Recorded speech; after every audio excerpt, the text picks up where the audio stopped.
Josie, how are you? Why don't you introduce yourself? Tell us a little bit about you and the film. Oh, yeah. Hi. Well, I'm Josie Hess. I'm one of the co-directors, and we're here with Isabel as well. So the project is our film Morgana, which is a feature documentary about, and it's weird because we have an ECU history because Morgana actually screened, I think, a long time ago at ECU. But yeah, our film is the story of a woman who sort of finds herself at age 50 a housewife and a mother. Josie was already working for Morgana, and they were making Morgana's 50th birthday present to herself, which was to be suspended in a giant bondage installation in the form of a phoenix. They needed a director for that project, and me and Josie were also working together on some horror projects. And because Josie has many girlfriends, she was like between two directors. So they approached me to direct the Phoenix experience for Morgana, but because it was such a personal experience to her, I thought, well, I don't really want to direct that, you know, as a director with my own brand. But when Josie told me about the story of Morgana, that, you know, just 2 years before she'd been this, you know, kind of quite repressed housewife in, you know, this rural city in Victoria, I was really intrigued, you know, by her journey. Like, how did she go from this person to being suspended in a bondage installation, you know, for her 50th birthday?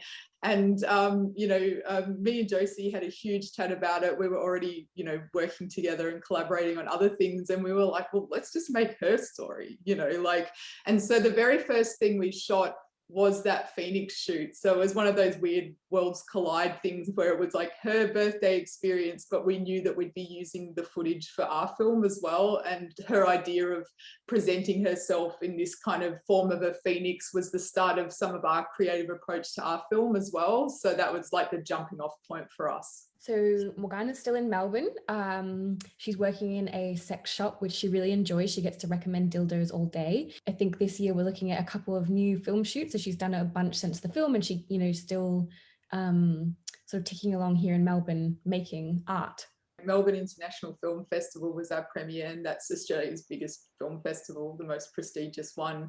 And yeah, Morgana got a standing ovation after the premiere screening, so it was amazing. What we noticed with both of those screenings is that this film opens up a space where people have shared a lot of really personal stories with us, either about their mental health, about their marriage, about their sexuality, you know, even about starting something new in their 50s. Like, it's really reached so many people for really different reasons, and very diverse people, like across the spectrum of gender and, you know, identity and age. You know, it's kind of touched, you know, young people and older people. So it hadn't been, you know, the kind of audience that we might have expected. It's actually kind of, because the themes are broadly humanist, I think it has reached a lot of different people for different reasons.